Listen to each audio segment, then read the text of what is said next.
아름다운 바다의 축소판 수조 조경부터 한 폭의 그림 같은 풍경을 자랑하는 정원 조경까지 자연을 그대로 재현한 조경 기술자들을 만나본다. 첫 번째 기술자를 만나기 위해 찾아간 곳은 대구광역시 달성군의 한 건물. 이곳에 아주 특별한 기술자가 숨어 있다는데 안으로 들어가자 웬 수조들이 잔뜩 그 안을 누비는 다양한 물고기까지 아쿠아리움이야 뭐야. 그런데 이 멋진 풍경을 보고 있자니 가만히 있어도 힐링되는 듯한 기분이 든다.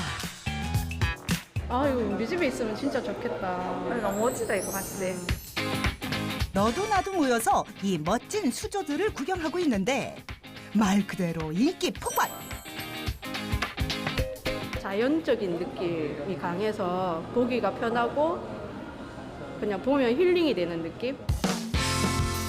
이렇게 멋진 수조를 만든 기술자는 어디에 있을지. 수조가 많네요. 예. 지금 계속 추가적으로 작업을 하고 있는데 예, 직접 다 만들고 있습니다. 아, 이거 다 만드신 거예요? 예, 맞습니다. 네, 이건 어떻습니까? 와, 물 한 개가 자욱한 게 금방이라도 산신령이 튀어나올 듯한 신비로운 느낌을 주는데 게다가 몽환적인 분위기를 완성하는 요 독특한 나무까지 뭘 표현한 걸까? 이제 주고 있는 고사모, 고사모의 주변으로 이제 안개가 피어오르는 그 형상을 작품한 겁니다. 예, 여기는 보시면 폭포가 있는 작품입니다. 물속에 폭포가 있다구나? 자세히 보니 진짜 폭포가 쏟아지는 듯한 모습뿐 아니라 바위와 풀, 오솔길 그 위를 헤엄치는 귀여운 물고기까지 자연 그대로 녹아있다. 멋진 작품, 멋진 장소를 보면 그걸 그대로 물속에서 재현을 하고 아주 멋진 곳, 가보지 못하기 때문에 그거를 작품 속에 넣어서 항상 가까이 볼 수 있는 뭐 그런 컨셉으로 많이 만들고 있죠. 그렇다면 수조 조경은 어떻게 이루어질지 과정을 보여주겠다며 웬 거대한 나뭇가지로 향하는 기술자. 나무는 이제 작품을 만들 때 가장 많이 쓰이는 소재거든요. 주로 저는 잘 건조가 잘 된 그런 나무를 고르는 편입니다. 제대로 건조되지 않았을 경우 나무에 곰팡이가 생길 수 있으므로 좋은 나무를 사용하는 게 중요. 각종 세균 그거를 없앨 수도 있고 그냥 하면 너무 이렇게 깨끗한 면이 있으면 부자연스럽고 이렇게 했을 때 굉장히 자연스럽기도 하고. 유목을 고른 뒤 또 다른 중요한 재료를 보여주겠다는 기술자. 이 돌도 평범한 돌이 아니라는데. 이 돌은 화산석이라고 하는데요. 이 기공이 굉장히 많아서 이 돌 자체가 어떤 여과의 역할도 하거든요. 이후 수조 안에 넣을 나무와 돌의 위치를 잡기 위해 도안을 그린 뒤 다양한 각도에서 살피며 가장 잘 어울리는 모습으로 나무를 배치하는데 그런데 이 의문의 소품은 무엇? 에피웹이라고 합니다. 된 다음에 접착제를 쓰게 되면 수많은 가닥이 서로가 잡아주기 때문에 굉장히 이제 인장력이나 절단력에서 굉장히 강한 면을 보이거든요. 고정해 놓은 소품이 떨어지지 않도록 수초용 본드를 꼼꼼하게 발라주는 것이 중요. 자칫 단순해 보일 수 있지만 오랜 시간과 노력을 필요로 하는 과정이라고. 밝음과 어두움이 잘 조화가 돼야지 예쁜 작품이 나오거든요. 그래서 이렇게 기울로 보고 이제 명암이 어떻게 어디에서 변화가 있는지를 이제 살펴보는 겁니다. 가장 멋진 완성품이 나올 때까지 몇 시간이고 쭉 이어진다는 작업. 매번 다른 작품을 만들어내는 게 쉽진 않지만 늘 즐거운 마음뿐이라는데. 나무, 돌, 여러 가지 소재가 다 각각 개별적으로 있다가 이 작은 공간에 하나로 합쳐지면서 뭔가 하나의 큰 완성된 작품이 나오잖아요, 그림이. 이게 가장 큰 매력이죠.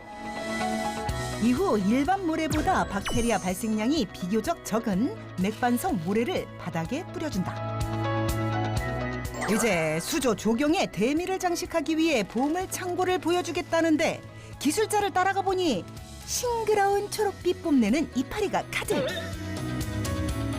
모수라고 하거든요. 이제 모수라는 거는 이제 물 속에서 바위에 이끼가 끼어 있죠. 이제 그거를 그대로 연출을 하는 거예요. 물 속에서. 원하는 크기로 이끼를 잘라 돌이나 나무 틈 사이사이에 이끼를 넣어 실제 자연의 모습을 그대로 재현해내는 게 뛰어난 작품의 비결이라고. 돌이라고 생긴 곳에다 다 심으면 안 돼요. 다 심어버리면 이제 중요한 이제 음영감이 없어져요. 이제 수조에 물을 채우러 가겠습니다. 한번 물을 채워 이물질을 제거한 뒤 다시 물을 채워 귀여운 물고기까지 넣어주면 네, 나무 협곡 완성입니다. 와, 바다와 숲을 그대로 옮겨놓은 듯 생동감이 넘치는 모습인데 보는 것만으로도 특별한 나만의 작은 바다 완성. 아직까지는 이 분야가 생소하기도 하거든요. 그러니까 최대한 널리 제가 열심히 해서 알려서 많은 분들이 힐링을 하고 가셨으면 하는 바람이 가장 큽니다.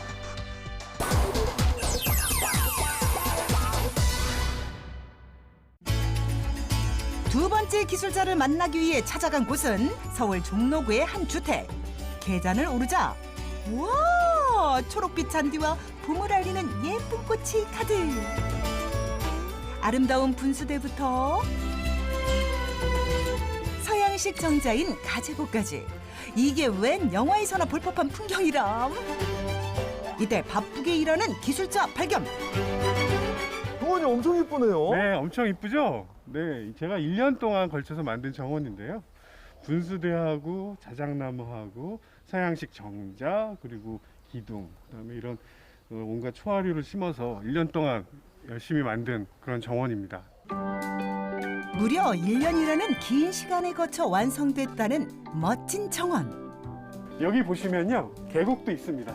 계곡이요? 네, 어디? 여기입니다. 보시면 작은 계곡 위에 이런 정자가 있죠? 네. 비가 내리는 날엔 작은 계곡으로 변신한다는 시크릿 플레이스까지. 하지만 가장 중요한 것은 집과 정원의 조화로움. 정원도 유러피언 디자인을 좀 가볼 추구했거든요. 그래서 이런 자작나무 같은 경우에 어떤 일반 소나무하고 비교해 본다면 아마 10분의 1 정도의 가격이죠. 정원이라는 게 항상 그런 연출과 어떤 조화, 균형 이런 것들이 더 저는 중요하다고 생각하기 때문에 이런 재료들을 과감하게 쓰고 있죠. 무조건 비싸다고 좋은 건 아니라는 게 기술자의 철학. 그럼 오늘은 어떤 작업을 진행할지. 오늘 조그만 그늘 정원을 만들어 보려고 합니다. 햇빛이 잘 들지 않는 공간에 예쁜 꽃과 식물들을 심어보는 작업을 하려고 합니다. 이곳이 바로 오늘 대변신할 장소. 과연 건물과 담벼락 사이의 자투리 공간이 어떻게 재탄생할지 우선 아름다운 색상의 수국으로 세팅. 흰색하고 분홍색이 적정하게 섞이게 이렇게 하는데요. 얘가 굉장히 빨리 크거든요. 그래서 간격도 좀 조절하고 색깔 배합도 조절해서 놔보고. 이번에는 또 다른 식물을 가져오는 기술자. 자세히 보니 생김새가 어째 좀 독특하다. 특이하게 생겼네요. 네, 요거 고사리인데요. 이렇게 나무 그늘 밑에 이렇게 그늘이 지는 곳에서 아주 잘 자라는 그런 식물입니다. 햇볕이 잘 들지 않아 특별한 관리 없이 그늘에서도 잘 자라는 식물을 골라 심었다고. 세심함에 반한다 반해. 아니 그런데 이분은? 집주인분 아니세요? 엄청 열심히 하시네요. 맞아요. 집주인인데요. 14년째 알고 있다 보니까 가족 같아요. 그래서 같이 항상 오면 이렇게 해요. 너무 좋아요. 예. 이것저것 꼼꼼하게 꽃을 심는 두 사람. 꽃을 심고 남은 빈 공간도 허투루 두지 않는다는데. 이때 무언가를 가지고 오는 기술자. 가까이서 살펴보니 잔디 같기도 하고. 이건 뭐예요? 네, 이 이끼인데요. 깃털 이끼라고 하는 겁니다. 보통 일반 식물에 비해서 산소를 많이 발생하거든요. 그래서 이산화탄소를 많이 흡수하고 산소를 많이 내뿜는 아주 좋은 식물이라고 생각합니다. 자연을 다루는 직업이다 보니 당연스레 환경을 생각하게 됐다고. 적당량의 이끼를 심어 꽃과의 조화를 맞춘 뒤 웬 커다란 물건을 가지고 오는데 바로 해가 지면 색다른 분위기를 연출해줄 독특한 디자인의 조명. 정원 주인의 마음을 이해하고 그런 스타일을 거기다가 살리는 것. 그래서 모든 정원은 같은 정원이 없다고 해요. 그래서 그것들이 제일 어렵습니다. 이후 바닥에 남은 공간에 무언가를 뿌리는데 이 알갱이의 정체는? 마사터라고 하는데요. 흙이 날리거나 하는 것들을 방지하고요. 이런 그 색감이 굉장히 좋아서 희귀하고 대비되는 색감을 만들기 위해서 이렇게 깔아주고 있습니다. 이후 깨끗하게 샤워까지 하고 나면 네, 그늘 정원 완성입니다. 삭막했던 공간이 조경을 통해 한층 업그레이드된 모습. 어머머머, 그야말로 꽃길이 따로 없다. 그 꽃길 나도 좀 걷고 싶네. 밤이 되면 이렇게 분위기 있게 변신. 아이들 체험 학습용으로도 딱이라는데 신기하지? 이게 이렇게 지금 꼬불꼬불해갖고 올라오지? 살아 숨쉬는 정원을 접한 꼬마 고객의 평가는? 느낌이 어때요? 촉촉해요. 모두가 만족하는 아름다운 정원 완성! 환경을 보호하면서도 정원을 만들 수 있다는 거, 이거 굉장히 중요한 주안점이고요. 생명과 함께 살아갈 수 있는 그런 정원이 우리의 라이프 스타일이 되기를 간절히 바라고 있습니다. 바쁘고 지친 일상 속에서 작은 힐링을 선물하는 기술자들. 그들의 따뜻한 마음이 많은 이에게 위로가 되기를 바랍니다.